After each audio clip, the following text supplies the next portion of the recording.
හරි අහගන්නකෝ අලුත් පාඩමක් පටන් ගන්න යන්නේ වායු. වායු ගැන කියවෙන පාඩමක්. ඉතින් වායුවක් ගැන කියන්නේ ඉස්සෙල්ලා වායුව කියන්නේ පදාර්ථයක්නේ. පදාර්ථය කියන්නේ මොකක්ද කියලා පළවෙනි පාඩමේ කියනවා. පදාර්ථය කියලා කියන්නේ මොකද්ද? අවකාශයේ ඉඩක් ගන්නා ස්කන්ධයක් තියෙන ඒවට කියනවා පදාර්ථ කියලා. ඉතින් ওই පදාර්ථය බෙදෙනවා කොටස් තුනකට. භෞතික අවස්ථා තුනයි ඝන, ද්‍රව, වායු. ওই ඝන අවස්ථාව උනත්, ද්‍රව අවස්ථාව උනත්, වායු අවස්ථාව උනත් පදාර්ථයක් නම් හැදලා තින්නේ අංශු වලින්. ওই අංශු ඔස්සේ හිඩස් තියෙනවා. ඔක අපි නෙමෙයි කිව්වේ මොකද්ද? ඩිමොක්‍රටිස් කියන මිනිස්සයා ඔන්න ඔය සීන් එකට නමකුත් කියනවා පදාර්ථයේ අසන්තතිකතාව කියලා. ඉතින් මේ ඝනයක්ද ද්‍රවයක්ද වායුවක්ද කියලා පදාර්ථයේ තීරණය වෙන්නේ ඔය අංශු අතර තියෙන ආකර්ෂණ බලය. නැත්නම් බන්ධනය තමයි එයා ඝනයක් අවස්ථාවේ ද්‍රව අවස්ථාවේද නැත්නම් වායු අවස්ථාවේද කියලා තීරණය කරන්නේ. ලියන්නු පාඩමේ මාතෘකාව වායු. වායුක හැසිරීම තමයි ඉතින් පාඩමේ මාතෘකාව. වායු කියලා ලිව්වනම් ඇති හොඳටම. හරි. ඊට පස්සේ ලියන්න ඒකේ යටතේ අවකාශයේ ඉඩක් ගන්න ස්කන්ධයක් සහිත කොටස අවකාශයේ ඉඩක් ගන්න ස්කන්ධයක් සහිත කොටස පදාර්ථය නමින් හඳුන්වයි. පදාර්ථය නමින් හඳුන්වයි.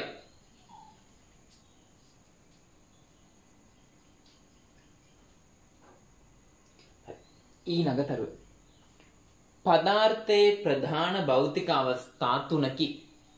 පදාර්ථයේ ප්‍රධාන භෞතික අවස්ථා තුනකි. හරි. ඔයාලා ලියන්න ඝන, ද්‍රව, වායු. ඊළඟට මෙම අවස්ථා තුනෙහිම අංශු ස්වභාවයක් ඇති අතර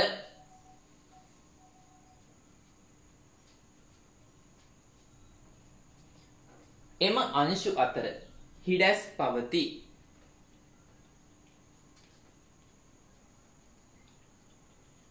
හරි. ඊළඟ තරුව පදාර්ථයේ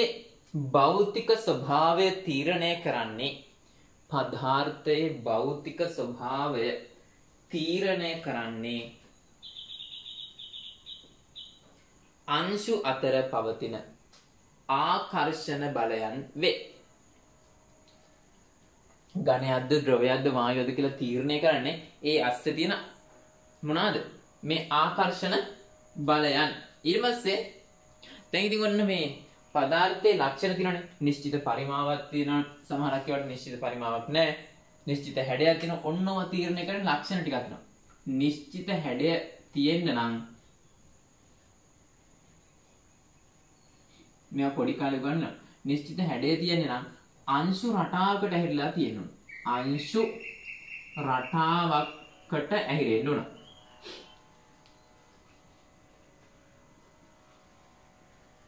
ඊට පස්සේ නිශ්චිත පරිමාවක් තියෙන්න නම්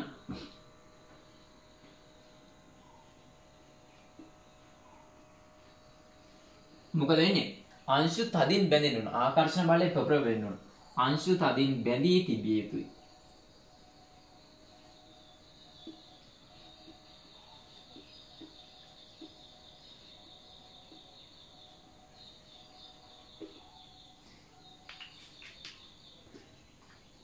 ඊට පස්සේ තව කාරණා ඝනත්වය ගැන කතා කරනවා. ඝනත්වය වැඩි වෙන්න නම්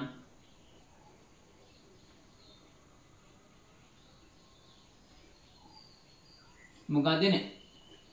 ඒකක පරිමාවක අංශු වැඩියෙන් තියෙනවා. ඒ කියන්නේ ඝනකම වැඩි වෙන්න ඕන. එහෙනම් මොකද වෙන්නේ? අංශු ළඟින් බැඳලා තියෙනවා. අංශු ළඟින් බැඳී තිබීම. නැත්නම් තේරෙන භාෂාවෙන් නෙමෙයි අංශු ළඟින් බැඳී තිබීම කියන්නේ වැදගත් විදිහට කිව්වොත් මොකද්ද? ඒකක පරිමාවක අංශු ඝනත්වය වැඩි. ඊට සම්පීඩනය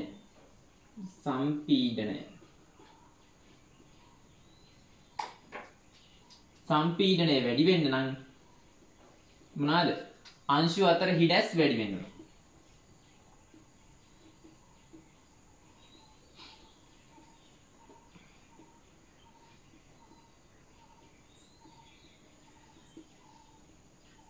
හරි. ඔන්න ඔය ලක්ෂණ ටික අපි අධ්‍යයනය කරන්න යන්නේ. හරි, ලියා ගන්නකො ඔයාලා.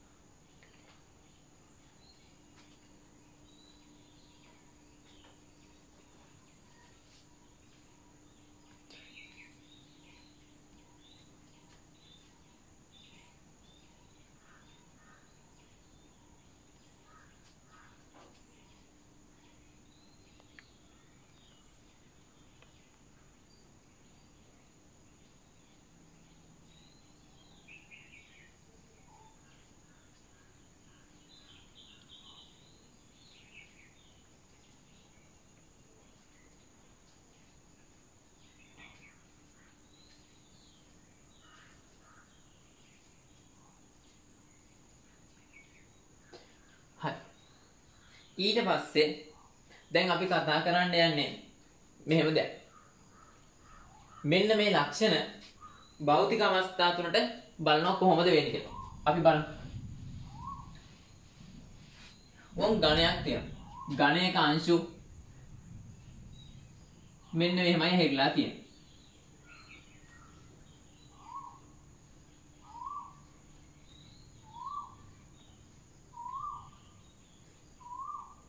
ඝන රටාවක් තියනවද? මේ පැත්තේ රටාවක් තියෙනවනේ. රටාවක් තියෙනවා. එහෙනම් නිශ්චිත හැඩයක් තියෙනවා.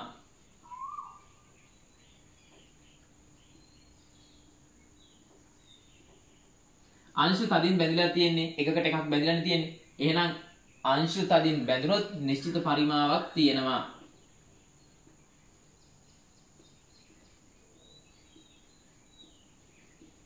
මේ ළඟ අංශු ඇහිලාද තියෙන්නේ. ඔව්. එහෙනම් ඝනකම වැඩි.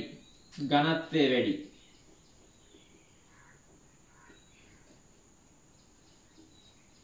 ළඟ ඇහිරුණොත් අංශු අතර හිඩැස් මොකද වෙන්නේ? හිඩැස් අඩුයි. එහෙනම් සම්පීඩන කාණ්ඩ අමාරුයි. සම්පීඩන හැකියාව අඩුයි.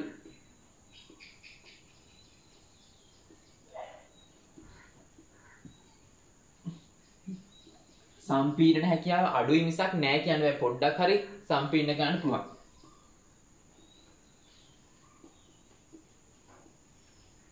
අල්පතර කියන්නේ හද්ද විදිහට අඩුයි කියන එක. ඊළඟ වායුව. අංශු රටාවක් තියනවද? නෑ. ඔහේ චලනවා. නිශ්චිත හැඩයක් තියෙන්නේ නෑ. නිශ්චිත හැඩයක් නැත. ඊළඟට අංශු තදින් බැඳලා එකෙක්වත් බැඳෙන්නේ නැහැ. එහෙනම් නිශ්චිත පරිමාවක් නැත. අංශු ඈතින් ඈත තියෙන්නේ. එහෙනම් ඝනකම අඩුයි.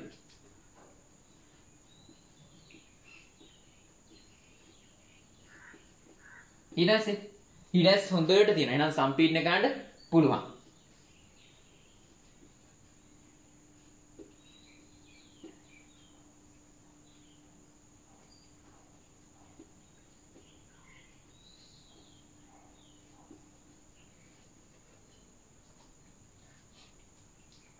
හරි. ඊට පස්සේ ආවක ලියා ගන්නකො. අපි ද්‍රවයකුත් ඊට පස්සේ බලමු.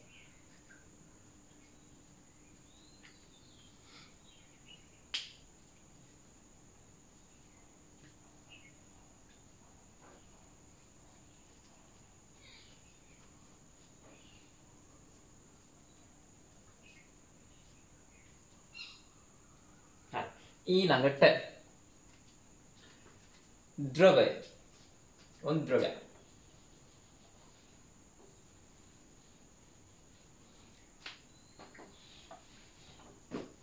බලන්න ද්‍රවයක තියෙන මේ පොකුරු.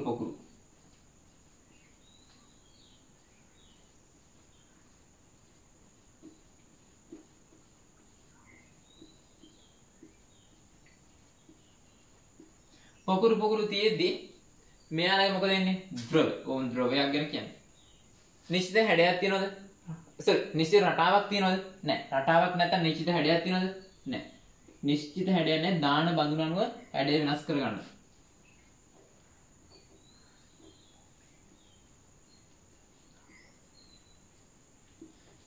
හැබැයි නිශ්චිත පරිමාවක් තියනවද? අංශු එකකට බැඳලානේ තියෙන අනිත් එක. බන්ධන ප්‍රබලයි. එහෙනම් නිශ්චිත පරිමාවක් තියෙනවා. නිශ්චිත පරිමාවක් ඇත. අංශු ළඟ ළඟ ඇහිලා තියෙනවනේ. ඒකක පරිමාවක අංශු ඝනත්වය වැඩිනේ. ඝනත්වය තියෙනවා. එහෙනම් ඝනකම වැඩි.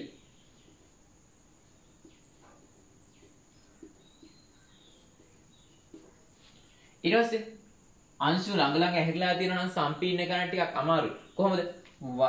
ඝනයකට වඩා ලේසි. හැබැයි වායුවක තරම් සම්පීර්ණ හැකියාවක් නැහැ.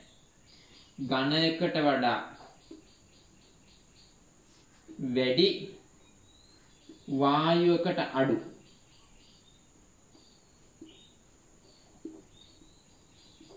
සම්පීඩන හැකියාවක් ඇත.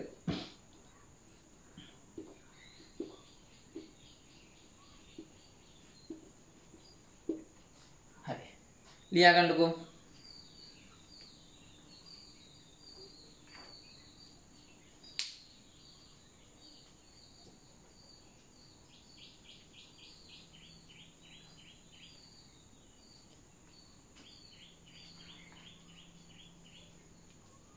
ඊළඟ දේ.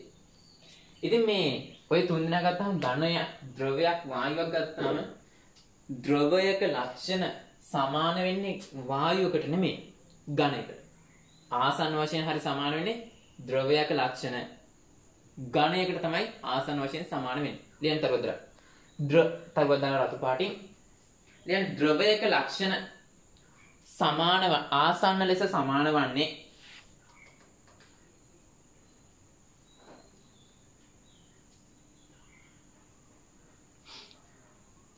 වායුවකට නොව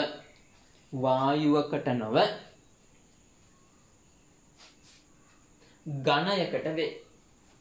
වායුවකට නොව ඝනයකට වේ.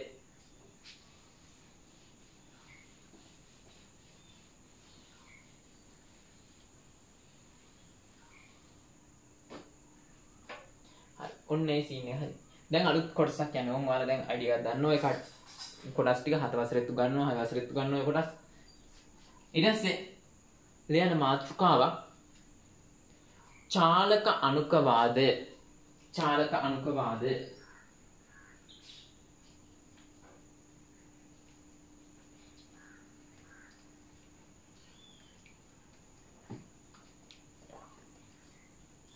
හරි. අහගන්නකෝ. ඔය චාලක අණුක වාදයේ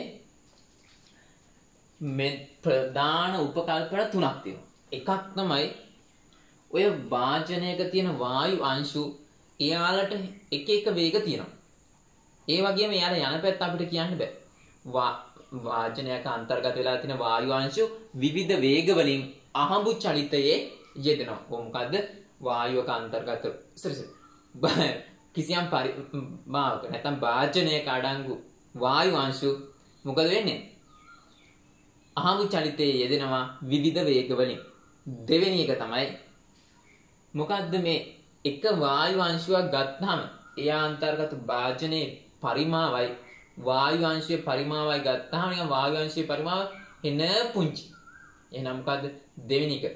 අන්තර්ගත වාජනයේ පරිමාව හා සලකන විට වායු අංශුවක පරිමාව ඉතාම කුඩායි. ඊළඟ. ඉතින් මේ තුන්වෙනියට කියන්නේ ඔය වායු අංශු විවිධ වේගලින් යනවනේ. එතකොට එයාලා හැප්පෙනවා. වාජනයේ බිත්තියත් එක්ක හැප්පෙනවා. ඕම හැප්පුණා කියලා පද්ධතියේ මුළු ශක්තිය විනාශ වෙන්නේ නැහැ. එකම ගානට තියෙනවා. මුළු ශක්තිය නියතයි. අපි කියන ප්‍රත්‍යස්ත ගැටුම් තමයි සිද්ධ වෙන්නේ කියලා තමයි කියන්නේ. හරි ලියන්න. පළවෙනි එක අංක 1 ලියන්න. වාජනයක ගබඩා කර ඇති වායු අංශු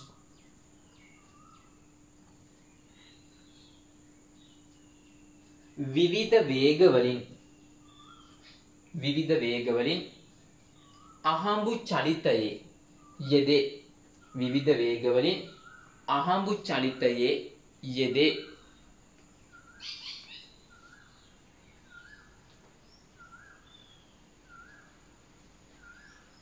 ඊළඟට අංක 2 වායු අංශුවක පරිමාව සලකන විට වායු අංශුක පරිමාව භාජනයේ පරිමාව හා සලකන විට වායු අංශුක පරිමාව කියලා කමාවක් දැම්මා. භාජනයේ පරිමාව හා සලකන විට ඊටාම කුඩා වේ. භාජනයේ පරිමාවත් එක්ක සලකද්දී වායු අංශුව හරිය පුංචි පරිමාවක් තමයි ගන්නෙ. ඊළඟ එක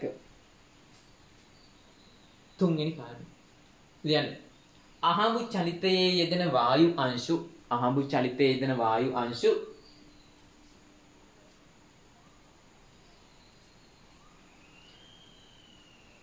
කමාවක් වායු අංශු කියන වායු අංශු ගැටෙනවා. ගැටීම් ඇති කරයි. එලෙසම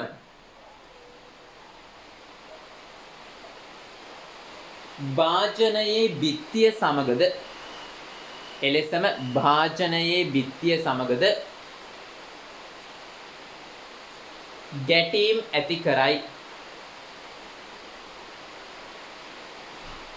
ගැටීම් ඇති කරයි.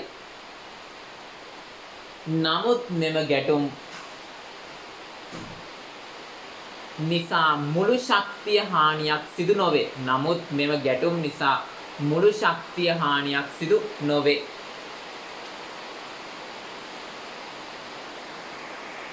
හරි. ඊට පස්සේ චාලක අනුකවාදී දැන් ඕම් කිව්වනේ අන්තිම කරුණ. ඔය කරුණ පොඩ්ඩක් විස්තර ගන්නවා මෙන්න මේ විදිහට. බලන්නකො මොකද්ද මේ සීන් එක කියන්නේ. දැන් ඔයාලට භෞතික විද්‍යාව උගන්වනවා මෙන්න මෙහෙම දෙයක්. ගැටුමකදී චාලක ශක්තිය හානි වෙන්නේ නැත්තම් ඒ ගැටුම මොකද්ද? ප්‍රත්‍යස්ත ගැටුම කියලා. භෞතික විද්‍යාවේදී උගන්වන්නේ ප්‍රත්‍යස්ත ගැටුම විතරයි. පූර්ණ ප්‍රත්‍යස්ත ගැටුම් කියලා දෙයක් උගන්වන්නේ නැහැ. හැබැයි ඉතින් කෙමිස්ට්‍රි වල පූර්ණ ප්‍රත්‍යස්ත කතාවක් කියනවා. ඉතින් මේ මොකද්ද මේ විස්තරේ? අපි දන්නවා වායු අංශුක ස්කන්ධය හද්ද පුංචි. ඒ හින්දා එයාගේ ස්කන්ධය නොසලකා හරින්න පුළුවන්. ෆිසික්ස් වල එහෙම කියනවනේ.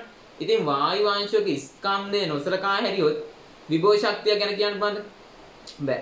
ස්කන්ධය නැතිනම් වායු අංශුවලට විභව ශක්තිය නැහැ. එහෙනම් තියෙන්නේ මොනවද? උත්තරණ චාලක ශක්තිය තමයි තියෙන්නේ. එහෙනම් ගැටුමකදී සිද්ධ වෙන්නේ මොකද්ද? උත්තරණ චාලක ශක්තිය වෙනස් වීමක්. හැබැයි වෙනස් වුණා කියලා හානි වීමක් සිද්ධ වෙන්නේ නැහැ. පද්ධතියේ තියෙන මුළු උත්තරණ චාලක ශක්තිය නියතයි. ඉතින් පද්ධතියක මුළු උත්තරණ චාලක ශක්තිය නියත ගැටුම් වලට කියනවා පූර්ණ ප්‍රත්‍යස්ත ගැටුම්. එහෙනම් වායු අංශ දෙක ගැටීම මොකද? පූර්ණ ප්‍රත්‍යස්ත ගැටුම්. ලියන්න රතු පාටින්. දැන් අර කරුණු තුන ලිව්වනේ. ටූලක් අරලා රතු පාටින් ලියන්න මෙන්න මෙහෙම. වායු අංශ වල විභව ශක්තියක් නොපවතී. වායු අංශ වල විභව ශක්තියක් නොපවතී.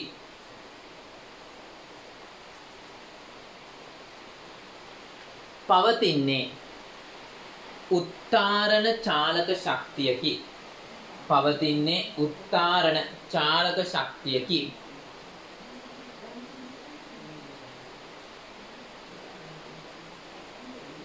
ගැටුම් ඇතිවීමේදී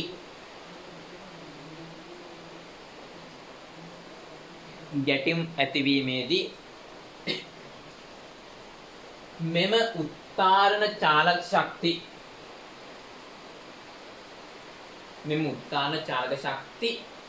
වල එකතුව වෙනස් නොවී නියතවම පවතී.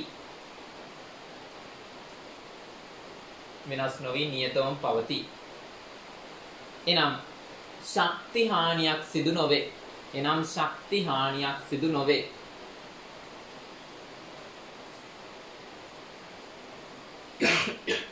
හරි. සාමාන්‍ය පාඩම් ලියන්න ඊට පස්සේ පද්ධතියක මුළු චාලක ශක්තිය නියතව සිදුවන ගැටුම් පද්ධතියක මුළු චාලක ශක්තිය නියතව සිදුවන ගැටුම් පූර්ණ ප්‍රත්‍යස්ත ගැටුම් නම් වේ. පූර්ණ ප්‍රත්‍යස්ත ගැටුම් නම් වේ. පූර්ණ ප්‍රත්‍යස්ත ගැටුම් නම් වේ.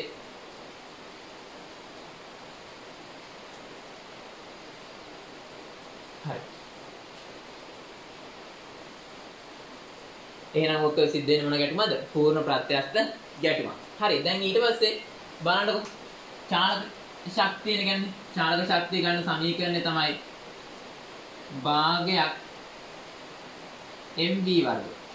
ගැටුමකදී මේ වායු අංශු දෙකේ ස්කන්ධ වෙනස් වෙනවද? නැහැ. වෙනස් වෙන්නේ මොකද්ද? ස්කන්ධ වෙනස් වෙන්නේ නැත්නම් වෙනස් වෙන්නේ වේගය. වේගය තමයි වෙනස් වීම සිද්ධ වෙන්නේ. ඒකත් ලියමු. ලියන්න රතු පාටින් ගැටුමකදී වායු අංශු වල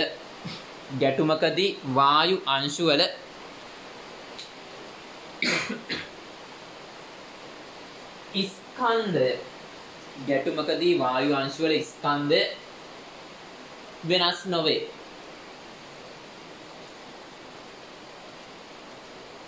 එසේනම් වෙනස් වන්නේ ප්‍රවේගය වේ. මේ චාලක ශක්තිය වෙනස් වෙන්නේ නම් මොකද වෙන්නේ?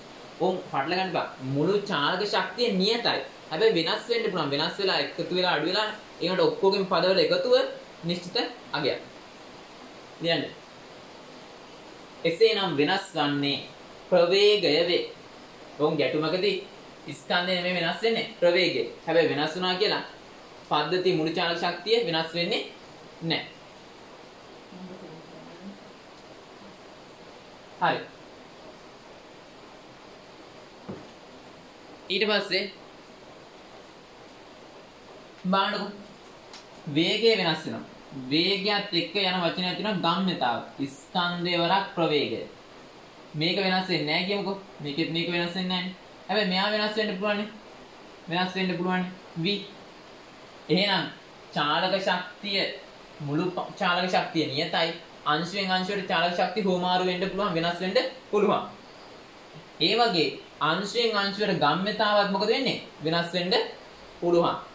ලියන්න තරුවක් දරා. ස්කන්ධයේ හා ප්‍රවේගයේ ගුණිතය. ස්කන්ධයේ හා ප්‍රවේගයේ ගුණිතය ගම්‍යතාවය වේ. ස්කන්ධය හා ප්‍රවේගයේ ගුණිතය ගම්‍යතාව වේ.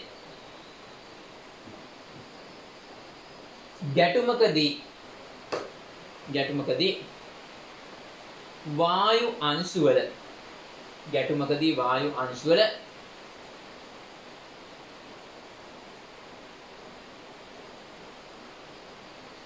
මෙම ගම්‍යතාවයන්ද වෙනස් වේ. හරි. දැන් ඔය MCQ එකක් කියලා දෙන්න යන්නේ. මේක හුඟ අහන්නේ අර අන්තිමට ප්‍රශ්න 10 වගුවක් තියෙන මහත්තුගේ තමයි අහන්නේ. දැන් හැප්පෙනවා බිත්තියත් එක්ක. වාදනේ බිත්තියත් එක්ක හැප්පෙනවා.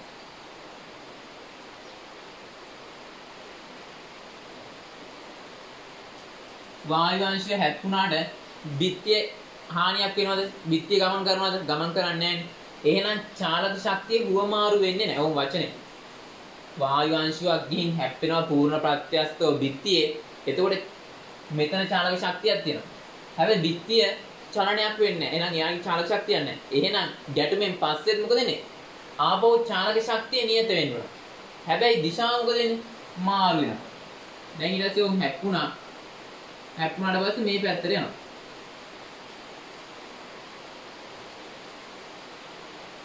වේගයේ වෙනසක් වෙන්නේ නැහැ.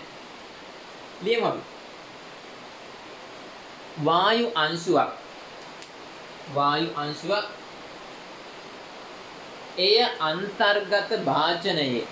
එය අන්තර්ගත භාජනයේ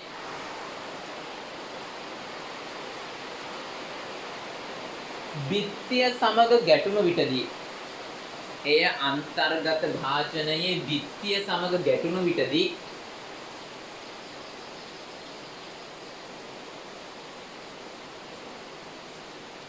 බිත්තියේ ශක්තියක් උරාගේ බිත්තියේ චලිතයක් සිදු නොවන නිසා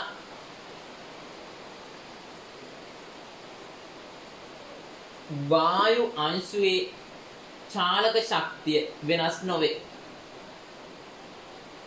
වායු අංශයේ චාලක ශක්තිය වෙනස් නොවේ.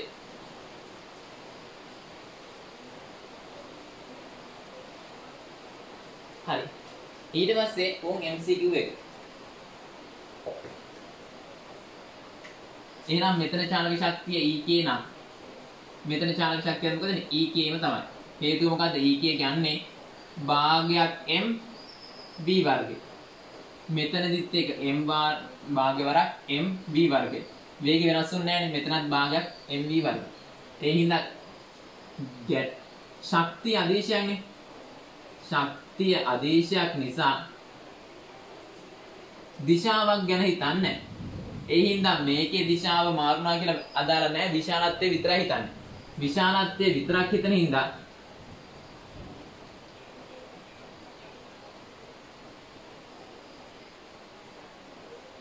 මොකද ඉන්නේ මුළු චාලක ශක්තිය නැත්නම් ගැටුමට පෙරයි ගැටුමට පසුයි චාලක ශක්තිය නියතයි. කොහොම ගැටුමට පෙර හා පසු මුළු චාලක ශක්තිය නැත්නම් චාලක ශක්තිය වෙනසක් නැහැ.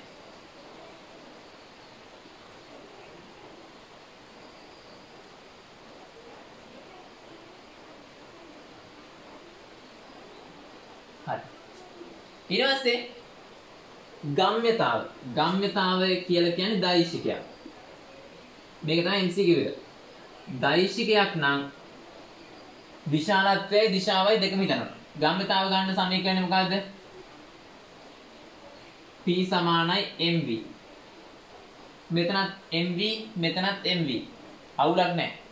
ගම්‍යතාවේ විශාලත්වය සමානයි. හැබැයි දිශාව මොකද වෙන්නේ? විනාශ වෙනවා. මේ දෛශිකයක් නම් විශාලත්වය ගැන හිතන්නත් ඕන. දිශාව ගැන හිතන්නත් ඕන. දැන් විශාලත්වය එකමයි. හැබැයි දිශාව මොකද වෙන්නේ? මාරු වෙනවා. ඒ හින්දා ගම්‍යතාව නියත නැහැ.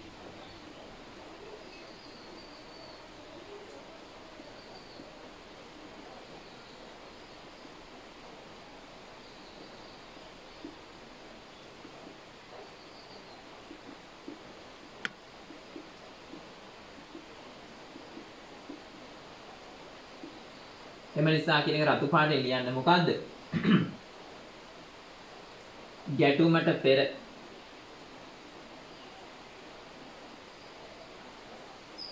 පෙර හා පසු ගම්‍යතා සමාන නැහැ. මොකද දිශාවන් මාරු වෙලා. ඕක අහනවා වගුවේ. හරි. ලියා ගන්නකො රතු ඔන්න සාමාන්‍ය විදිහට ලියා ගන්නකො ඒ ටික. සාමාන්‍ය විදිහට ලියලා මේ එම නිසා කියන එක මොකද වෙන්නේ? රතු පාටේ ලියලා දාන්න. මොකද්ද? බිත්තියත් එක්ක වායු අංශුවක් ගැටෙද්දී වායු අංශයේ චාලක ශක්තිය ගැටුමට පෙරයි පසුයි සමානයි. ගම්‍යතාවයේ විශාලත්වය සමානයි දිශා ප්‍රතිවිරුද්ධ. ගම්‍යතාවයේ දෛශිකයක් හින්දා ගම්‍යතාව සමානයි කියන්න බෑ. හේතුව විශාලත්වය දිශාවයි දෙකම හිතන්න ඕන. විශාලත්වය සමාන පරියට බෑ. දිශාව මාරු වෙන හින්දා ගම්‍යතාව අසමානයි. හරි. ඔන්න ඔය ටික ලියන්නකෝ.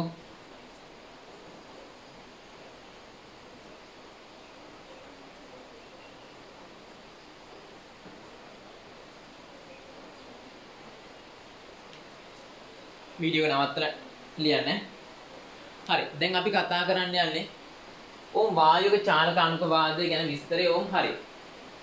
දැන් කියලා දෙන්න යන්නේ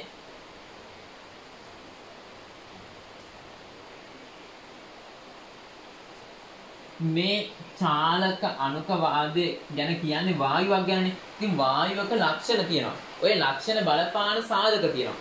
ඔය වායුවක බලපාන සාධක නැත්නම් වායුවක හැසිරීමට බලපාන සාධක මොනවද කියලායි බලන්න යන්නේ. කියන්නේ මාතෘකාව වායුවක හැසිරීමට බලපාන සාධක.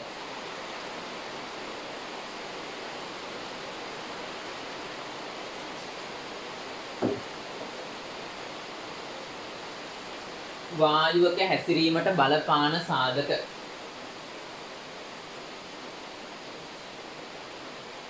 හරි. බලන්න එකක් තමයි පීඩන.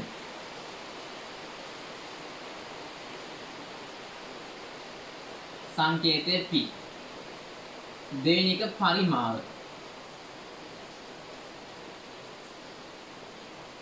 තුන උෂ්ණත්වය.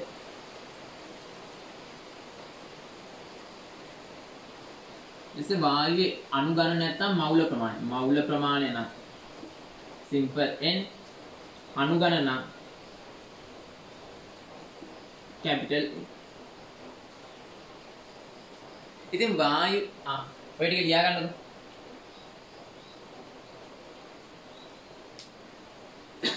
හරි.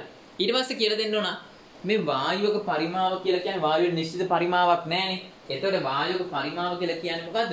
එයා දාලා තියෙන භාජනයේ පරිමාවම තමයි. ලියන්න තරුවක් දාලා වායුවකට නිශ්චිත පරිමාවක් නැති නිසා වායුවකට නිශ්චිත පරිමාවක් නැති නිසා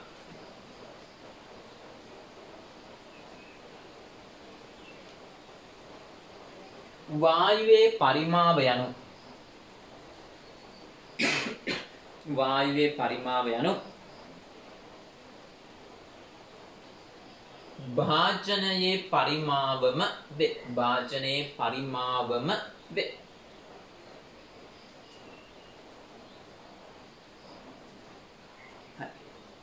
ඊට පස්සේ කියන්නේ චුටි මාතෘකාවක් සර්වත්‍ර වායු නියතේ. සර්වත්‍ර වායු නියතේ. සංකේතය කැපිටල් R. සර්වත්‍ර වායු නියතේ. මේක ඇති දෙයක් නෑ. මෙන්න මේකයි. වායුවක අපි පීඩනයයි පරිමාවයි ගුණ කරලා කාලයෙන් බෙදනවා. PV ගුණිතය කාලයෙන් බෙදා ගන්න. බෙදලා ඉවරලා ඒ එන ඉලක්කම මවුල ප්‍රමාණයෙන් බෙදනවා. ඔන්න ඔකට කියනවා R. එහෙනම් වායුවක මොකද්ද මේ සර්වත්‍ර වායු නියතය කියලා කියන්නේ? වායුවක පීඩනේ පරිමාවේ ගුණිතය උෂ්ණත්වයෙන් බෙදලා එන අගය එහි මවුල ප්‍රමාණයෙන් බෙදූ විට ලැබෙන අගය. අපි ලියමු. දැන් ඉතින් මට කියන්න බෑ මේ බෙදෙන ඒකක මවුල ප්‍රමාණයකට පීඩනයේ පරිමාවේ ගුණිතයක් උෂ්ණත්වයේ බෙදීම අතර ලැබෙන අගය. එච්චර ගන්න ඕනේ. අපි මෙහෙම ලියමු තේරෙන භාෂාවෙන්. ලියන්න සර්වත්‍ර වායු නියතයට වායුවක PV පීඩනයේ හා පරිමාවේ PV කියලා තිබුණ කම නැහැ. පීඩනයේ හා පරිමාවේ ගුණිතය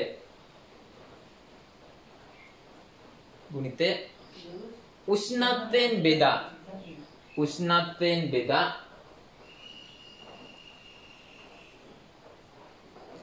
ලැබෙන අගය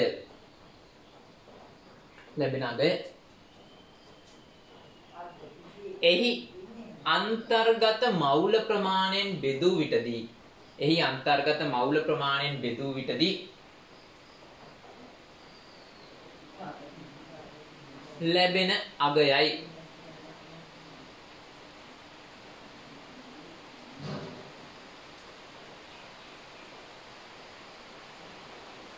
ලියන්න වරහන් ඇතුලේ තවත් හැදිනවා.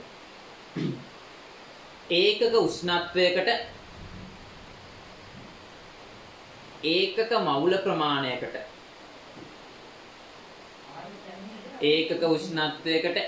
මවුල ප්‍රමාණයකට වායුවේ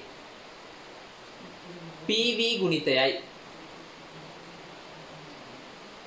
හරි මෙන්න මේක ලියා ගන්න.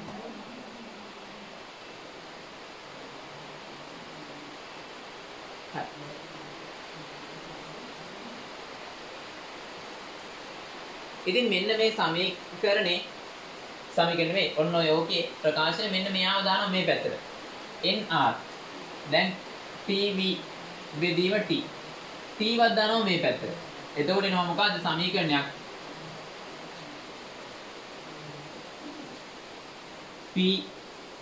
PNR PV. අපි ඕක හදා ගන්නවා කියන්න ලේසි වෙන්න. PV සමානයි NRT.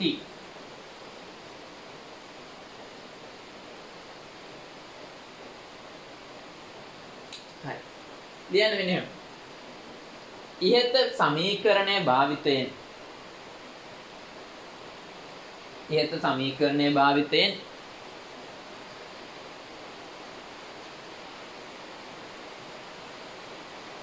පරිපූර්ණ වායු සමීකරණය ගොඩ නැගිය හැක. ඉහත සමීකරණය භාවිතයෙන් පරිපූර්ණ වායු සමීකරණය ගොඩ නැගිය හැක. කියලා මෙන්න මේක ලියන්න. පරිපූර්ණ වායු සමීකරණය ගොඩ නැගිය හැක කියලා ඔක ලියන්න.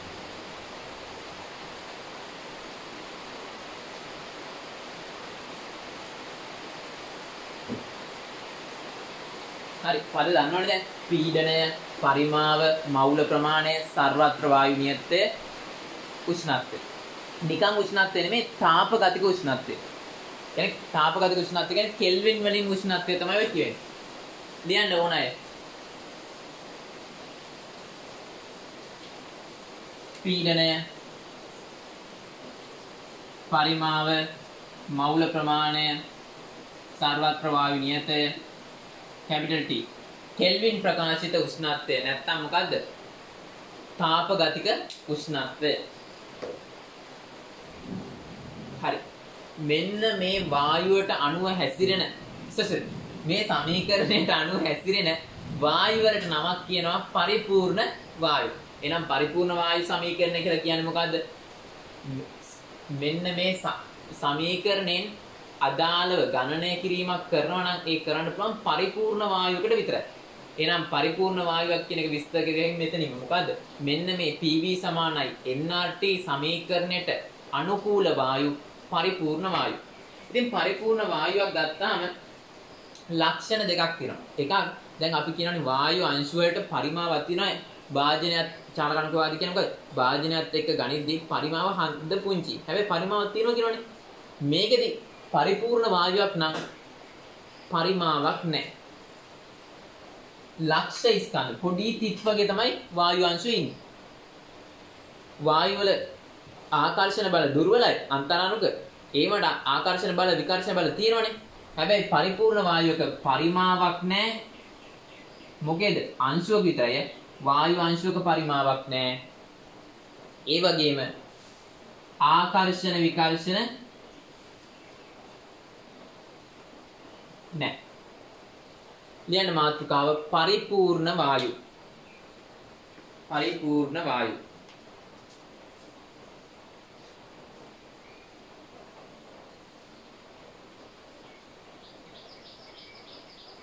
ලියන්න ඊට පස්සේ ඒක යටතේ PV සමානයි nRT. PV සමානයි nRT සමීකරණයට අනුව හැසිරෙන PV සමානයි nRT සමීකරණයට අනුව හැසිරෙන වායු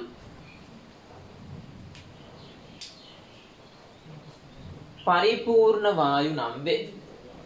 වායු පරිපූර්ණ වායු නම් වේ.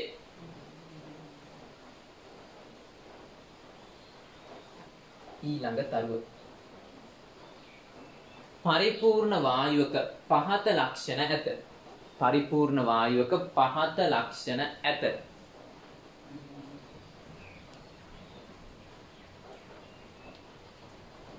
දැන් රතු පාටින් අංක 1 වායු අංශු. වායුව නෙමෙයි වායුවේ පරිමාව භාජනයේ පරිමාව. වායු අංශුවක පරිමාව තමයි නෑ කියන්නේ. දැන් වායු අංශුවක අංශුව කියන එකට ඉරක් ගන්න. වායු අංශුවක පරිමාවක් නැත. වායු අංශුවක පරිමාවක් නැත.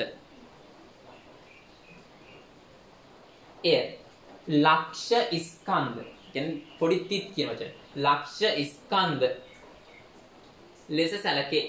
ස්කන්ධයක් තියෙන පොඩි ඩොට් එක. පරිමාවක් නැති. ලක්ෂ ස්කන්ධ ලෙස සැලකේ.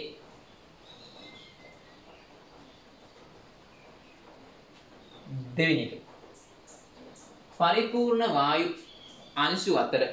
පරිපූර්ණ වායු අංශු අතර ආකර්ෂණ බල හෝ විකර්ෂණ බල නොපවති. පරිපූර්ණ වායු අංශු අතර ආකර්ෂණ බල හෝ විකර්ෂණ බල නොපවති. ඔය දෙකම මතක තියෙන්න ඕන. ඉතින් පරිපූර්ණ වායුවකට මේ R අගය 8.314 ජූල් මවුලයට කෙල්විනයට. එහෙම නැත්නම් තව එකක් තියෙනවා 0.0834 බාර් ඝන ඩෙසිමීටරයට මවුලයට කෙල්විනයට. ජූල් වලින් දුන්නොත් මේක ආදේශ කරන්න. බාර් වලින් දීලා තිබ්බොත් මේක ආදේශ කරන්න. දෙකම හරි. ලියන්න. පරිපූර්ණ වායුවක් සඳහා සර්වත්‍ර වායු නියතේ අගය. මෙතන තිතක් තියෙනවා. සර්වත්‍ර වායු නියතේ අගය කියලා ලියලා සර්වත්‍ර වායු නියතේ අගය.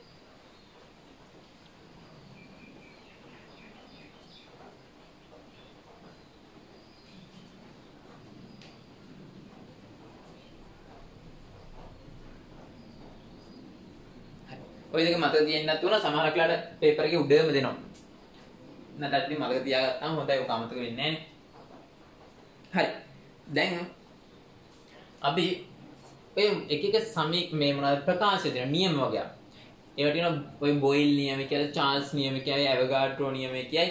ඔය වායු සම්බන්ධ නියම ටිකක් තියෙනවා. ඉතින් ඔය නියම ඔප්පු කරන්නයි යන්නේ.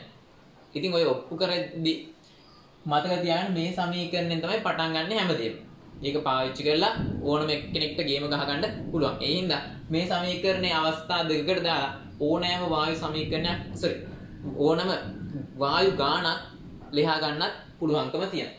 බලමු. ඕම් පළවෙනි මාතෘකාව ලියන්න. PV සමානයි nRT මගින්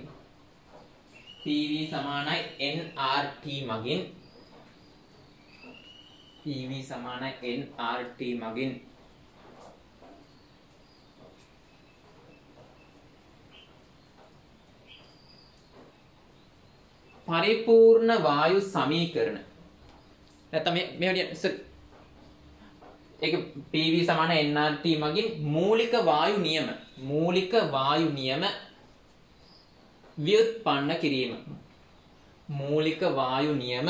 ව්‍යුත්පන්න කිරීම. හරි. අංක 1 ලියන්න. බොයිල් නියමය. හරි. ඉස්සෙල්ලා මතක තියාගන්නකො බොයිල් ගැන කියද්දිම මතක් වෙනවා පීඩනයයි පරිමාවයි ගැන තමයි කතා වෙන්නේ. පීඩනයයි පරිමාවයි.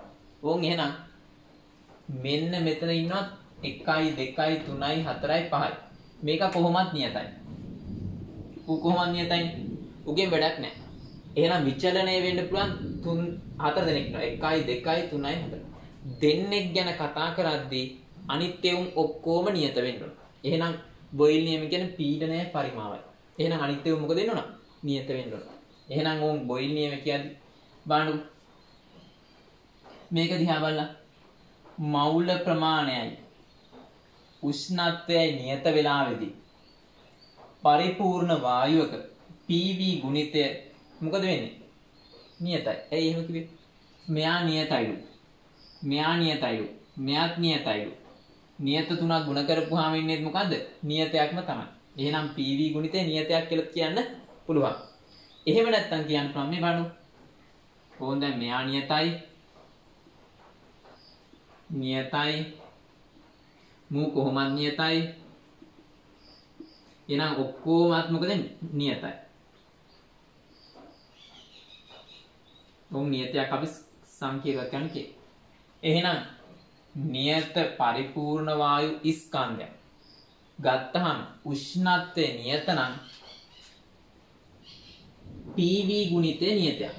පීඩනය හා පරිමාවයේ ගුණිතය නියතයක්. ඊට පස්සේ අපිට දාන්න පුළුවන් මෙයාව එක පැත්තට පල්ලෙහාට. නැත්නම් අපි මොකද පරිමාව තියලා මේ පැත්තට පීඩනය දානවා. පුංචි කාලේ දැන් දන්නවා මොකද්ද ඔයාලා? බෙදීමක් තියෙද්දි ලොකු එකෙක්ගෙන් බෙදුවොත් එන්නේ පොඩි අගයක්. පොඩි එකකින් බෙදුවොත් ලොකු අගයක්. එහෙනම් මෙයා පොඩි වුණොත් මෙයා ලොකු වෙනවා. මෙයා ලොකු වුණොත් මෙයා පොඩි වෙනවා. ප්‍රතිලෝමයි. එහෙනම් කාට හරි කියන්න පුළුවන් මෙන්න මෙහෙම. මොකද්ද? නියත පරිපූර්ණ වායු ස්කන්ධයක උෂ්ණත්වය නියත වෙලාවේදී වායුවේ පරිමාව එහි පීඩණයට ප්‍රතිලෝමයි. ඔකට කියනවා බොයිල් නියම. ලියන්න කියත් ඉස්සරහ ලියන්න. ලියන්න නියත පරිපූර්ණ වායු ස්කන්ධයක නියත පරිපූර්ණ වායු ස්කන්ධයක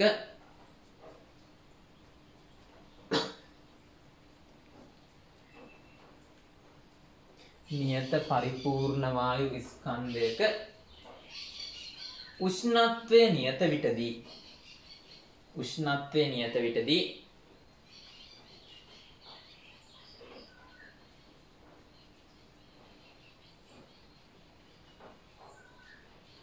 වායුවේ පරිමාව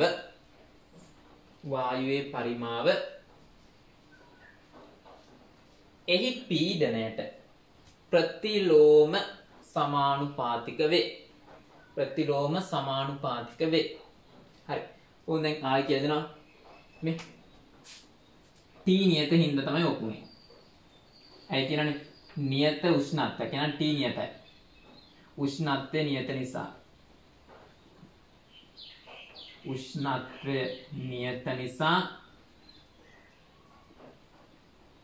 T නියතයි. නියත වායු ස්කන්ධයක් හින්දා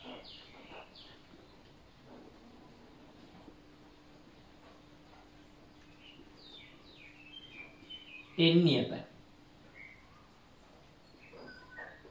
R සෑම විටම නියතයි.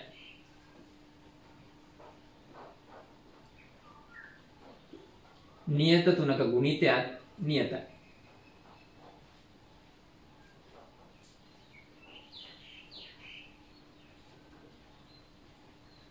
එහෙනම් මේ තුන් දෙනායි ගුණිතය නියතයි. එහෙනම් PV ගුණිතය නියතයි. ඕනම එකක් අනිත් පැත්තට දාන්න පුළුවන්කම තියෙන සමීකරණය. දාපුවම පරිමාව උඩට එනවා පීඩනය යට.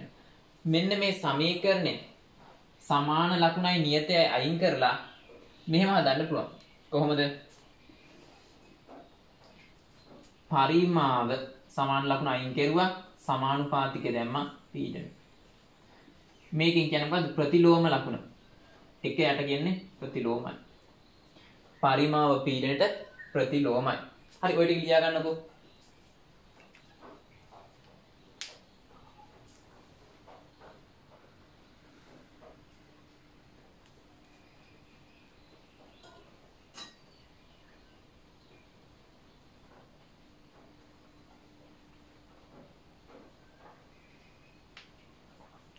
හරි වීඩියෝ එක ස්ටොප් කරලා ලියා ගන්න. හරි. දැන් ඕක කියලා දුන්නට ඔයාලට ගණන් හදද්දි මෙන්න මේක තමයි පාවිච්චි කරන්න වෙන්නේ. ඕම් වායුවක් තියෙනවා. වාචනයක පීඩනය P1, පරිමාව V1. හැබැයි මවුල ප්‍රමාණයයි T නියතයි. මේ අවස්ථාවටපත් වෙනවා P2 වෙනවා. V2 වෙනවා. ඒත් මවුල ප්‍රමාණය එතන මෙතනත් NT අතනත් NT. එතකොට ඔයාලට ගාන හදන්න පුළුවන් PV ගුණිතය නියතයිනේ. එහෙනම් ඕකනේ අපි කියන්නේ. මෙතන PV ගුණිතය නියතයි. P1 V1 නියතයි. 1. මෙතන P1 P2 V2 නියතයි. එහෙනම් මොකද්ද? 1 2 සමානයි. 1 සමානයි 2. P1 V1 සමානයි P2 v2 මෙන්න මේ සමීකරණය මතක තියාගන්න බොයිල් නියම කියන්නේ. වටිනවා. හරි. ලියා ගන්නකෝ ඔය ටික. ගණනය කිරීම සඳහා පහසුවට කියලා ලියන්න.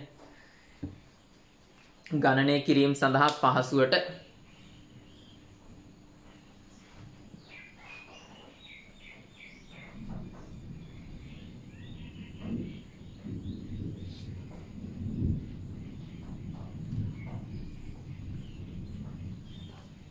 හරි ස්ටොප් කරලා ලියා ගන්න.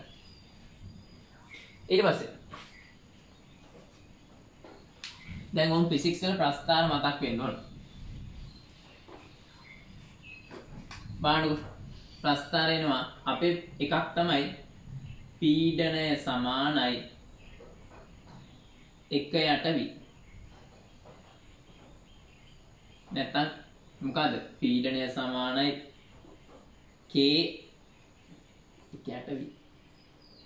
දැන් මේක දාපුවම මොනවද y සමානයි mx. ඒ හින්දා උන් ප්‍රස්ථාර එනවා. මෙතන මේ 1 v ඕන්න රතු පාටින් ලියන්න මෙන්න මේක 1 v. 1 v ප්‍රස්ථාරේ සරල රේඛාවක් එන්නේ. එක් මුල් අක්ෂය හරහා යන සරල රේඛාව. ඊට පස්සේ pv ගුණිතය නියතයි. එහෙනම් පීඩනයයි පරිමාවයි ප්‍රතිලෝමයි. එකක් වැඩි වෙද්දි එකක් අඩු වෙනවා. එතකොට මෙතන තිබ්බේ එකනේ 1 v නේ. මම දන්නවා v විතරයි. v විතරක් තිබ්බොත් ප්‍රස්ථාරේ මෙයා පරිමාව වැඩි වෙද්දි මෙහි තිබ්බ පීඩනය එන්නේ අඩු වෙනවා. ඍජු කෝණාශ්‍ර බහුවලයක් වෙන්න ඕන. ඔව් මෙතන මේ ඉලක්කම තමයි වෙනස් වෙන්නේ. 1 v මෙතන v. ඊට පස්සේ ඔයාලට එනවා පරිමාව හරි මෙතන පීඩනය හරි කමන්නේ නැහැ. දෙකෙන් පීඩනය දැම්මත් එකයි පරිමාව දැම්මත් එකයි. මෙතන පීඩනය හෝ පරිමාව. මෙතන pv. pv ගුණිතය හැම වෙලේම මොකද එන්නේ? නියතයි. pv ගුණිතය නියතයි. එතකොට ප්‍රස්ථාරය හැම වෙලේම නියතයි. ඔන්නෝම් ප්‍රස්ථාර වර්ග තුනක් තියෙනවා. මේ y x අක්ෂයේ තියෙන එක්කිනා අණු y අක්ෂයේ තියෙන එක්කිනා අණු p 1 v ප්‍රස්ථාරය pv ප්‍රස්ථාරය pv ගුණිතය ප්‍රස්ථාරය. හරි බැරි වෙලාවත් කවුරු එක්කෙනෙක් මෙහෙම දැම්මොත් මෙතෙන්ට pv දාලා මෙතෙන්ට පීඩනය හරි පරිමාව හරි දැම්මොත් හෝ p හෝ v. එතන pv ගුණිතය නියතයි. එතන ප්‍රස්ථාරයන් මේ පැත්තට.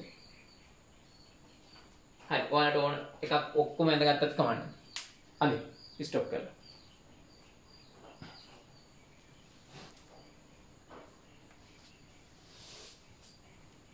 තව කාට හරි පුළුවන් මේක 1 v plus 1 p ප්‍රස්ථාරය කොහොමද?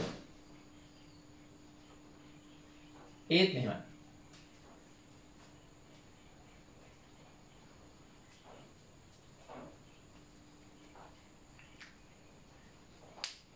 වැදගත් කියලා හිතන ඔක්කොම ලියාගන්න.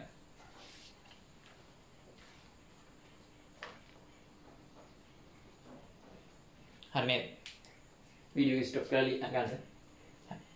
ඊට පස්සේ ලියන්න චාර්ල්ස් නියමය. චාර්ල්ස් නියමය කියන්නේ ඉස්සෙල්ලා කිව්ව මොකද? පීඩනයයි පරිමාවයි. දැන් චාර්ල්ස් නියමය කියන්නේ පරිමාවයි උෂ්ණත්වය. පරිමාවයි උෂ්ණත්වය ගැන කතා කරනවා නම් අනිත් ඒවා මොනවාද? මෙයා. එයා නියත වෙන්න ඕන. R වැඩක් නැහැ. ඌ නියත වෙන්න බෑ. කොහොමද? P එයාත් නියත වෙන්න ඕන. එහෙනම් අපි කියනවා මොකද්ද? නියත පරිපූර්ණ වායු ස්කන්ධයක මෞලික ප්‍රමාණය සම්බන්ධයක් තියෙනවනේ. ස්කන්ධ බෙදීම මෞලික ස්කන්ධය. වායුවක මෞලික ස්කන්ධය හැම වෙලේම නියතයි. එහෙනම් මෞලික ප්‍රමාණයයි ස්කන්ධයයි නියත වෙන්න ඕන. සමගාමීව යන දෙන්නේ.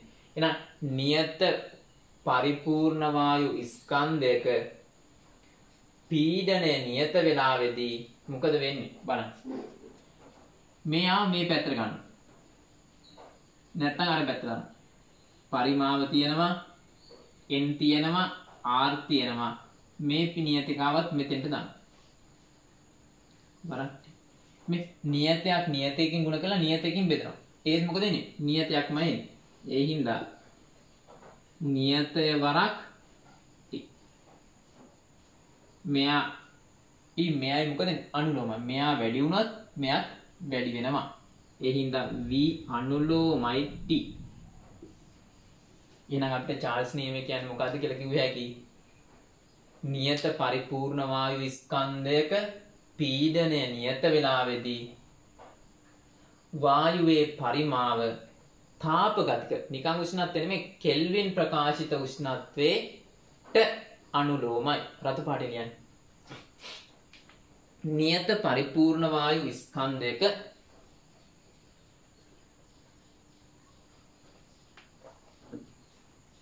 නියත පරිපූර්ණ වායු ස්කන්ධයක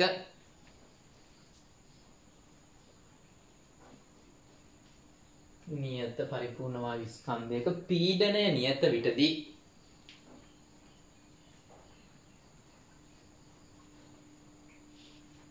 වායුවේ පරිමාව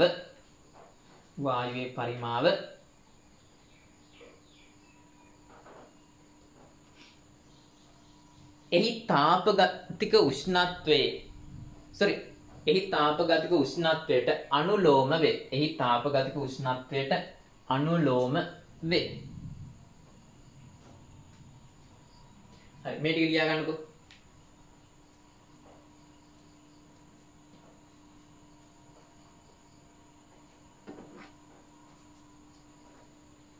වීඩියෝ ස්ටොප් කරලා ලියා ගන්න.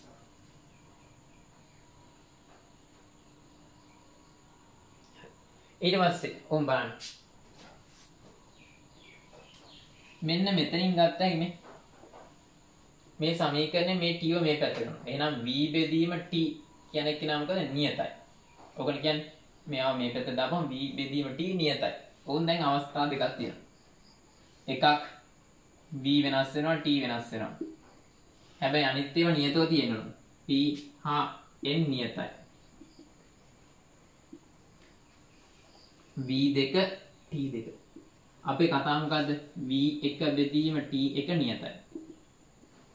1 මෙතන තමයි v2 බෙදීම t2 නියතයි.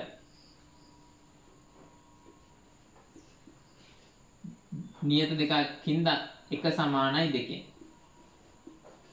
v1 බෙදීම t1 සමානයි v2 බෙදීම t2. ඕන් ගණන් හදද්දී අපිට වටින සමීකරණ. හරි ලියා ගන්නකෝ.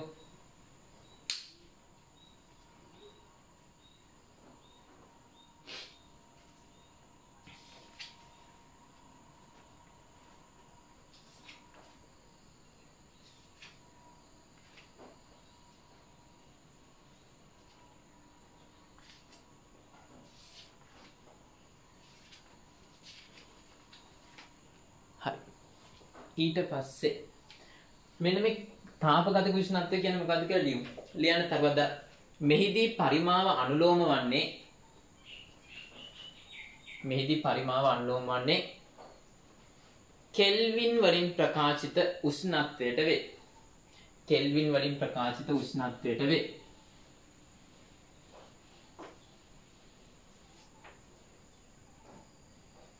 ඉතින් සෙල්සියස් වලින් දීලා තිබ්බොත් මොකද වෙන්නේ? අපි ඔකට සිම්පල් ටී කියලා කියන්නේ. සෙල්සියස් වලින් දුන්නොත් 273ක් එකතු කරන්න. ලියන්න තරවද. උෂ්ණත්වය සෙල්සියස් වලින් දී ඇතිනම්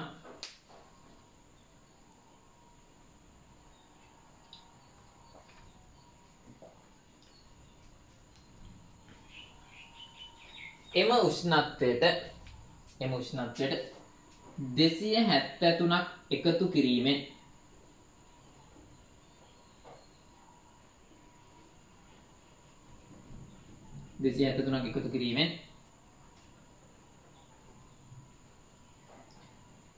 කෙල්වින් හෙවත් තාපගතික උෂ්ණත්වය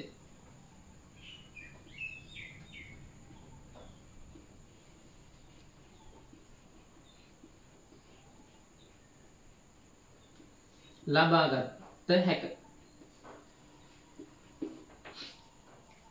තාපගතික උෂ්ණත්වය ලබාගත හැක. හරි ඔයාලා ලියලා දාන්න.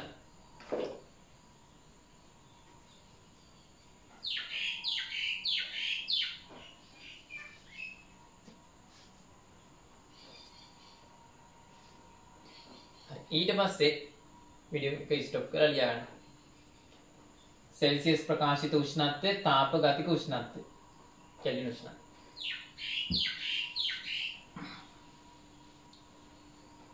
दिन प्रस्तार जन चार्ल्स नियमे प्रस्तार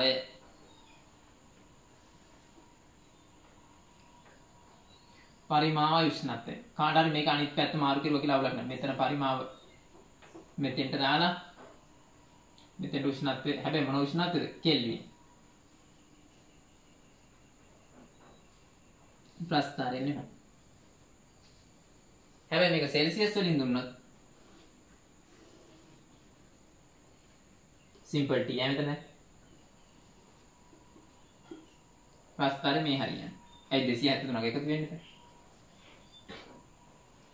හරි ප්‍රස්ථාර දෙක ඇඳලා දාන්න. මේ ප්‍රස්ථාර වල හැඩ ඉඳන් මතක තියෙන්න ඕනේ ඉතින් ඈ. මේක කෙල්වින් වලින් උෂ්ණත්වය ඇඳහම පරිමාවික මේ සෙල්සියස් වලින් පරිමාවික. හරි. ඊළඟ ලියන්න බොයිල් නියමය. ලියන්න චාල්ස් නියමය ලියන්න ඊළඟ ඇවගාඩ්‍රෝ නියමය. then Avogadro නියමය.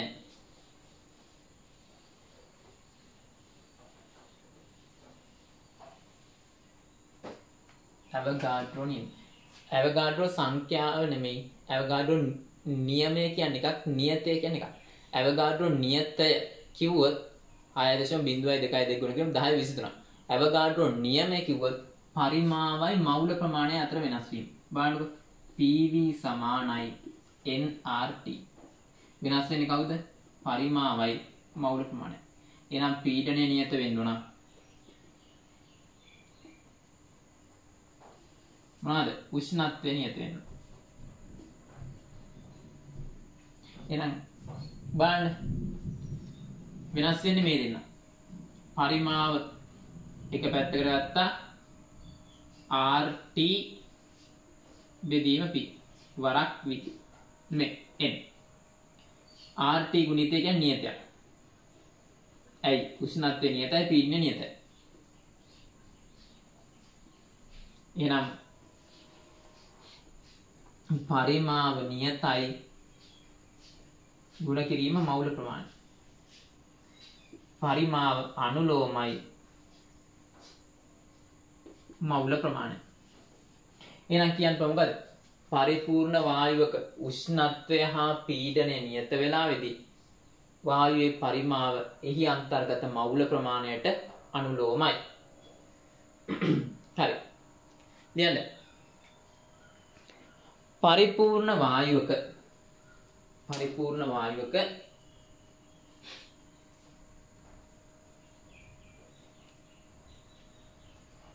පීඩනය හා උෂ්ණත්වය නියත විටදී පීඩනය හා උෂ්ණත්වය නියත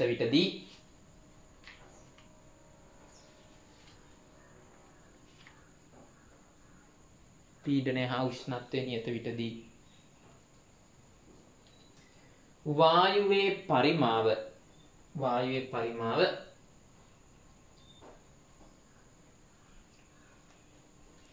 එහි අන්තර්ගත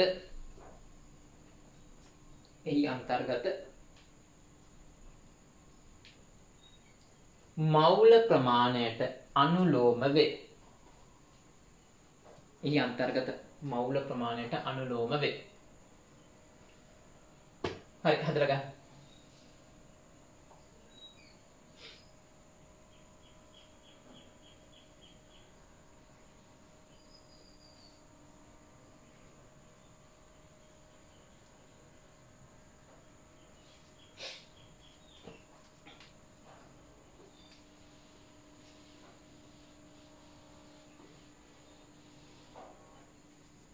ඊළඟට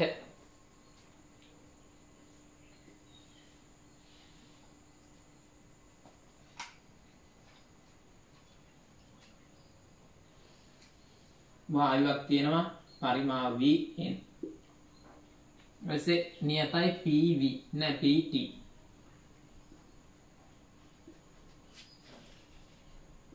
V2 P2. අපි කියමු මොකද්ද? v බෙදීම n නියතයි කියලා කියන්නේ. ඇයි? v නියතය වරක් n. එහෙනම් v බෙදීම n කියන්නේ නියතයි. ඔකනේ ගන්න එහෙනම් මෙතන තියෙනවා v1 බෙදීම n1. අර චාල්ස් නියමය වගේමයි. නියතයි.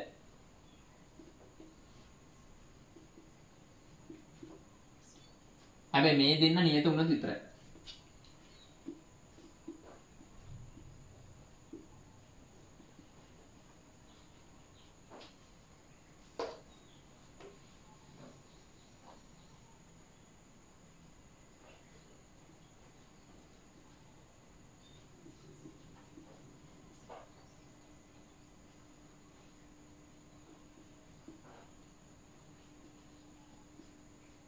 දෙන්න සමාන කරන්න. නියතයි කියන්නේ 1යි 2යි.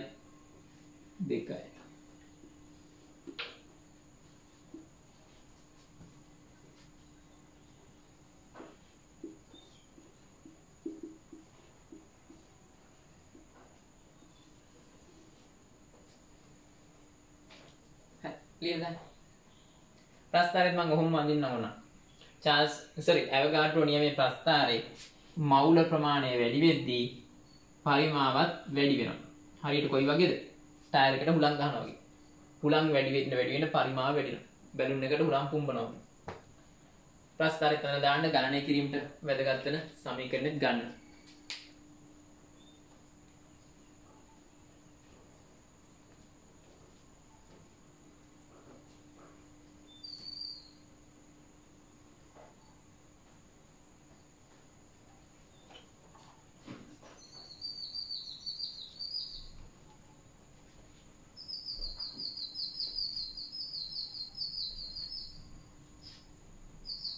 හරි.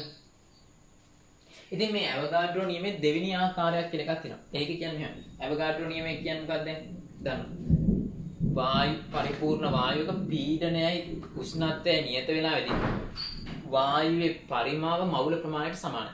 දැන් දෙවෙනි ආකාරය කියන්නේ භාජන දෙකක් තියෙනවා. ওই භාජන දෙකේ පීඩනයි උෂ්ණත්වයයි නියතයි. එහෙම වුණාම මේ භාජනයේ පරිමා සමාන නම් මවුල ප්‍රමාණයත් මොකද වෙන්න ඕන? සමාන වෙන්න ඕන. මොකද හේතුව p සමානයි t සමානයි v සමානයි නම් මොකද වෙන්නේ? ඔක්කොම සමාන නම් එනුත් සමාන වෙන්න ඕන. ලියන්න මාතෘකාව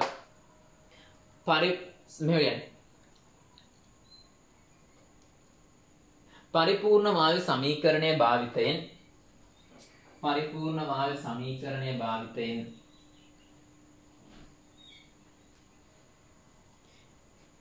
ඇවෝගාඩ්‍රෝ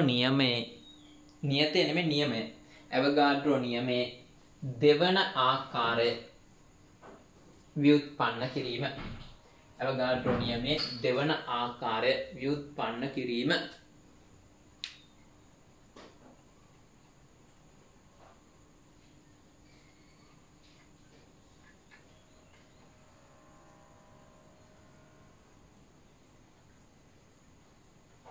ඒක යනට ලියන්න එපා. මොකක්ද දෙවෙනි ආකාරය කියලා? මොකද්ද?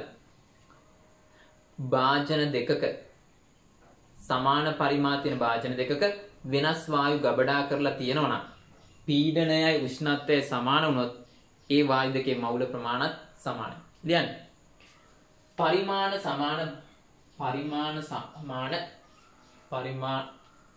පරිමාණ කියන්නේ දිග පළල උස. නැත්නම් මෙහෙම ලියන්න පරිමාව කියලා ලියන්න. පරිමාව සමාන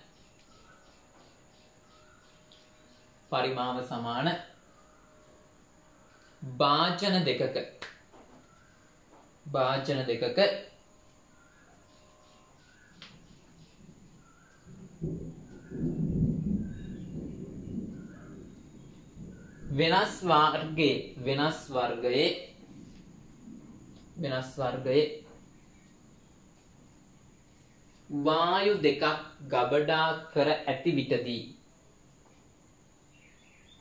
වෙනස් වර්ගයේ වායු දෙකක් ගබඩා කර ඇති විටදී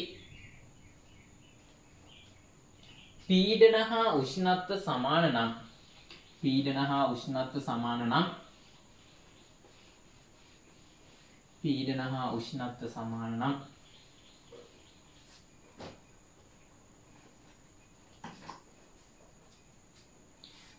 භාජන දෙකේ අන්තර්ගත මවුල ප්‍රමාණද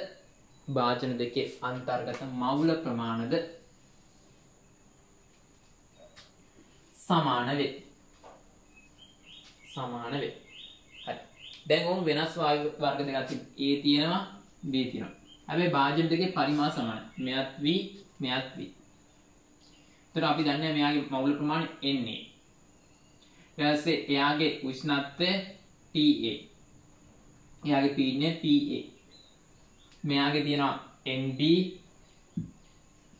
Tb Pb. අපේ සමීකරණය මොකද්ද? මේ යාන්ට ලියන ඕනම එකට ඔට්ටුයි Pv සමාන nRT. Pv සමාන nRT ලිව්වා ආදේශය. Pa මෙයාගේ පීඩනය Pa නේ. එයාගේ පරිමාව V. ඇයි සමාන පරිමාව කියන්නේ? Na RTA. එක.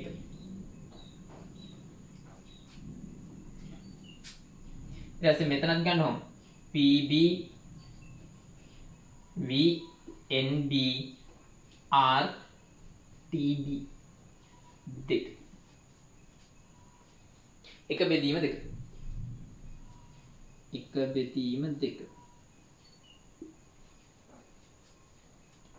PA වරක් V බෙදීම PB වරක් V NAR TA NB R TB. V ට V කැපෙනවා.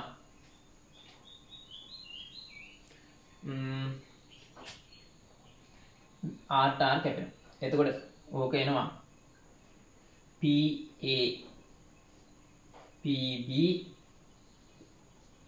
NA TA NB TB. ඔක්කොම P පද T පද එක පැත්තකට ගන්න. මම උඩ ඉඩ නැතිඳ මෙන්න මෙතන උඩට ගනිච්චා. ඕම් මේ පැත්තේ T මෙහාට ගත්තා. නම් PA වරක් බෙදීමක් නම් ගුණ කිරීමනේ TB. PB වරක් TA සමානයි NA වරක් NB. සෝරි වරක් නෙමෙයි බෙදීම. හරි. ඊට පස්සේ මොකද්ද ඇවගාඩ්‍රෝ නියමය නම් PT සමානයි. PA සමානයි PB නම් හා TA සමානයි TB නම්. ඒ ඇවගාඩ්‍රෝ නියතේ PT නියතයක් කියනවනේ. මෙන්න මෙයාත් සමානයි. ඒක මේ ගුණිතයයි සමානයි. නැත්තම් තීරණ භාෂාවක මෙයා බෙදීම මෙයා. 10 කිලිතන 10 බෙදීම 10 එකයි. 5 බෙදීම 5 එකයි. එක එකකින් ගුණ කිරුවත් වැඩක් නැහැ නේ. එකයි. එක සමානයි NA බෙදීම NB. එහෙනම් සුළු කරපුවාම NA සමානයි NB මෙහාට දාන්න NB සමානයි NA. මවුල ප්‍රමාණ සමාන කියලා එනවා. ලියන්න. A හා B වායු දෙකක් අන්තර්ගත. A හා B වායු දෙකක් අන්තර්ගත.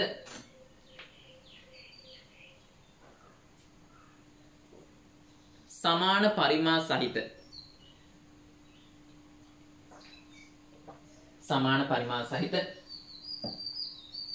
භාජන දෙකක් සැලකූ විටදී කියලා ගන්න ඕක ලියන.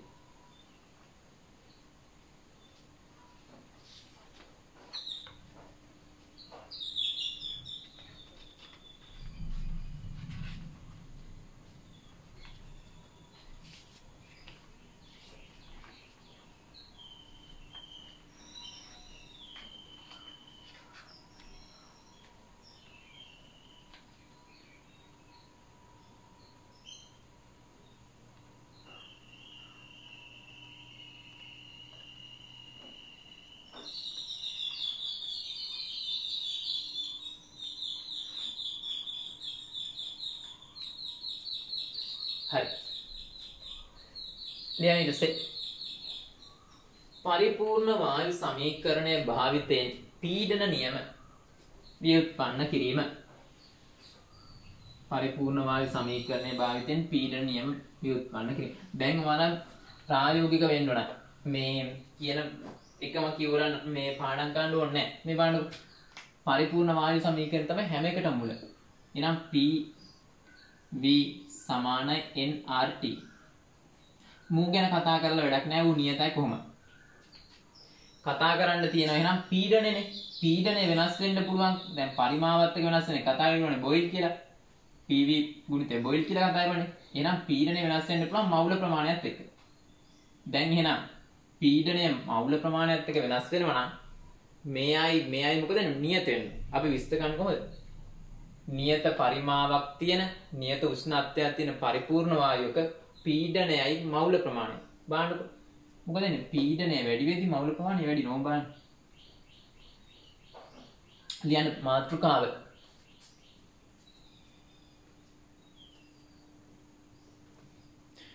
පීඩනය හා මවුල ප්‍රමාණය අතර සම්බන්ධය. පීඩනය හා මවුල ප්‍රමාණය අතර සම්බන්ධය.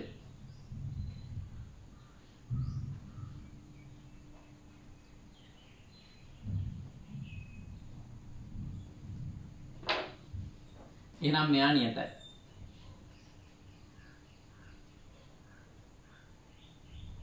මෙයා නියතයි. එහෙනම් පීඩනය nRT බෙදීම v. මේ පදෙත් මොකද වෙන්නේ? නියත. එහෙනම් පීඩනය වරක් නියතය වරක් n. එහෙනම් මොකද වෙන්නේ? P අනුලෝමයි n. මවුල ප්‍රමාණය වැඩි වෙද්දී පීඩනය වැඩි වෙනවා.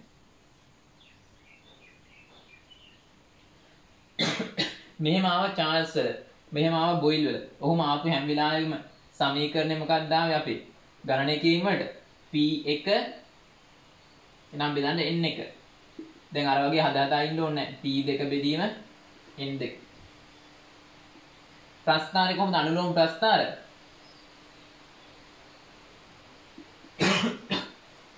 මවුල ප්‍රමාණය වැඩි වෙද්දී පීඩනය වැඩි වෙනවා. ලියන්න වෙන්නේ. නියත උෂ්ණත්වයේදී හා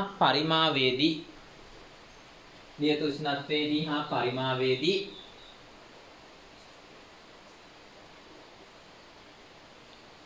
පරිපූර්ණ වායුවක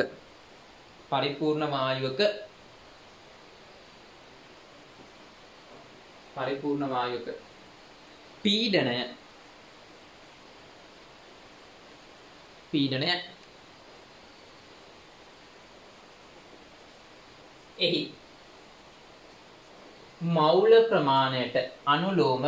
එහි මවුල ප්‍රමාණයට අනුලෝම වේ. හරි. තවත් දෙයක්. ඔය පරිමාව නියතයි කියන්නේ නැතුව මෙහෙම කියන්නත් පුළුවන්. මොකද්ද? වීදුරු භාජනය. ලෝහ බඳුනක්. එතන මොකද පරිමාව වෙනස් වෙනවද? නැහැ. වරහන් නැති ලියන්න නිල් පාට මේ රූලක් කරලා වරහන් අද්දාලා ලියන්න. පරිමාව නියත යන්න සඳහා. ඒ කියන්නේ පරිමාව නියතයක් කියන්නේ නැතුව නිකන් ඉඟියක් වගේ දෙනවා. පරිමාව නියත යන්න සඳහා වීදුරු භාජනයක් හෝ ලෝහ බඳුනක් යන නාමය භාවිතා කිරීම සිදු කරයි.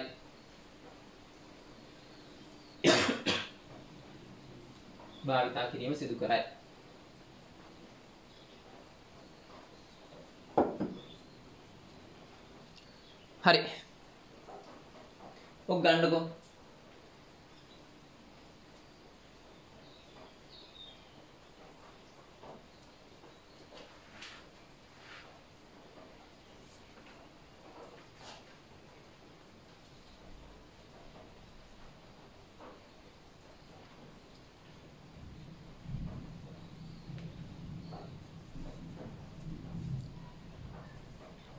ඊට පස්සේ අනිත් එක පීඩනයත් එක්ක උෂ්ණත්වය. කියන මාතෘකාව.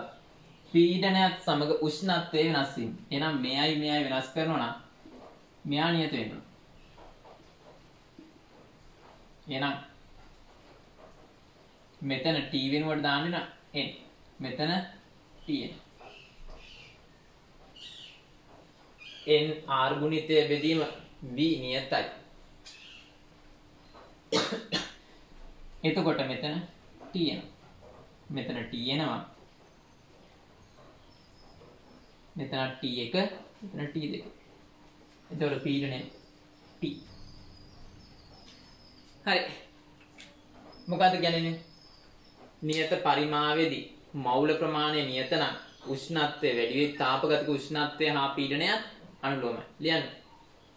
නියත පරිමාවක් සහිත පරිපූර්ණ වායුවක නියත පරිමාවක් සහිත පරිපූර්ණ වායුවක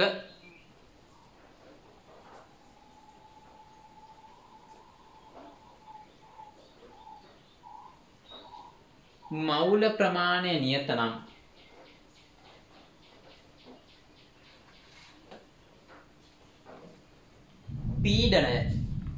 පීඩනය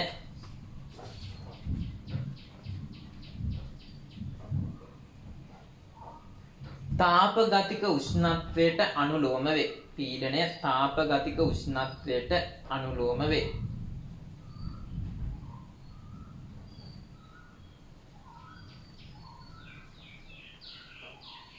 හරි. ලියා ගන්න. ඉතින් මේ පරිමාව නියත මේක ලියා ගන්නකො. මේක නදාල කරුණා නෙමෙයි. දැන් පරිමාව නියතයි කියලා තියෙනවානේ. පරිමාව නියතයි කියන්නේ දෘඩ භාජනයක්, වීදුරු බඳුනක්. දෘඩ භාජනයක් කියලා කියනවා, වීදුරු බඳුනක් කියලා කියනවා. එහෙම නැත්නම් මොකද්ද? ලෝහ බඳුනක් කියලා කියනවා. ඒ වගේම පීඩනය නියතයි. මෙතෙන්ට අදාළ නැහැ. පීඩනය නියතයි කියන්න පුළුවන් ඊයක් බැලුන් බෝලයක්. ඊට පස්සේ මොකද්ද? වායු රෝධක පිස්ටනයක් සහිත බඳුනක්. එහෙම කිව්වම පීඩනය නියතයි කියලා කියනවා. ඕනනම් ලියා ගන්න. මෙතෙන්ට අදාළ නැහැ හැබැයි. මොකද්ද? පීඩනය නියතයි කියනවා වෙනුවට කියන්න පුළුවන්. තේරෙන භාෂාවෙන් පීඩනය නියතයි කියනවා වෙනුවට කියන්න පුළුවන් ප්‍රත්‍යස්ත භාජනයක්, බැලුන් බෝලයක්, එහෙම නැත්නම් වායු රෝධක පිස්ටනයක් සහිත බඳුනක්. හරි ඔය ටික ලියා ගන්නකො.